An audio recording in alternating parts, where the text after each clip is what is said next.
one of the things I've been sharing with people also of recent is that we see a lot of people, man of God, they go very fast, but they don't go far. Wow. And we have to be very careful of that. Even in ministry, you can be going very fast. I want you to continue to share along the line and encourage folks. Why, after you realize your call, what are some of the things a person need to start doing so you realize God called you? How can someone prepare themselves? And you can even share your own story.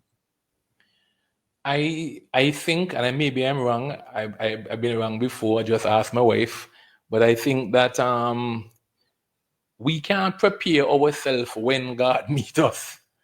I think that instinctively, before I became Christian, I was leading modeling, I was leading groups, I was leading man to get thief. I was always a leader, my brother. I was leading long before God met me now.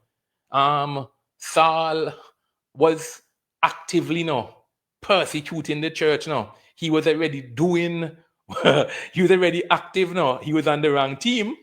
Yeah. You know, he was dancing a different part now, but he was already doing what God would have created him to do. I get scared and weary sometimes in a church where people say, if you give me the title of evangelist, watch and see, I start to bring people to church. To me, that's like to me, when the title come, it already find you doing it. I remember when That's right. That's yeah, right. so it's not as if, well, you can again define what you want to be, or a pastor can look at you, and that honestly is such a danger in our time, my dear brother, because people love titles, even though they're temporary. People love titles, and sometimes men of God overstep their boundary, and I gonna make you at this. I gonna make you can't make nobody. God told Jeremiah before he was in his mother's womb, he called him to be a prophet. You can recognize it, you can encourage it, you can nurture it, but you can't make it. Right? So sometimes you have churches that are big on titles where everybody you meet is either evangelist, deaconess, deacon, every title imaginable. Even when the church only have 5 people, all 5 of them have title.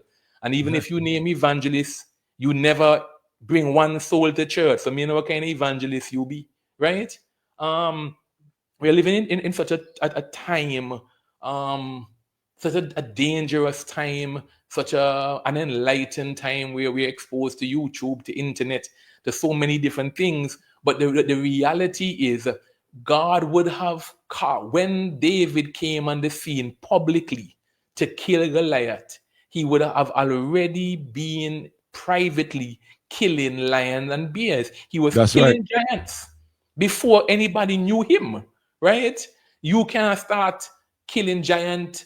Well, I think God called me to teach his word, but you not God called you to teach his word, but you don't know no word. You don't read the Bible, right? So how God going to tell you go and feed people and your cupboard empty, right? I think some of the nonsense we hear, my dear brother, here's the reality. You see a humble servant you're talking to here. My wife was here, she could tell you. I love to worship. I even before me and my wife married, I given her CDs. I saw my kind of win she over. All kind of different CDs because I love a piece of worship, and I have an ear to hear. Like I'll hear a song and say, look, this song is powerful, it's gonna touch the world. There's an anointing on it. And even sometimes she would say, I say, watch and see.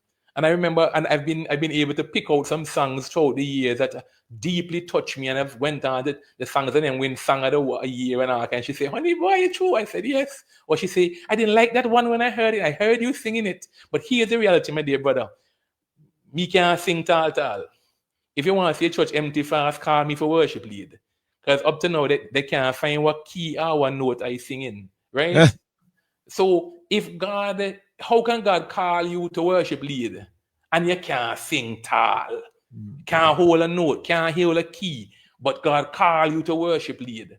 And sometimes we as pastors become cowards because we want to keep people. We put them in positions that they don't have the grace for, the calling for. We don't have, and we destroy them too now. We put people on the front line, like David put Uriah on the front line to keep them. Listen, if you want to keep people, give them a title, give them something to do in church, and they will keep coming.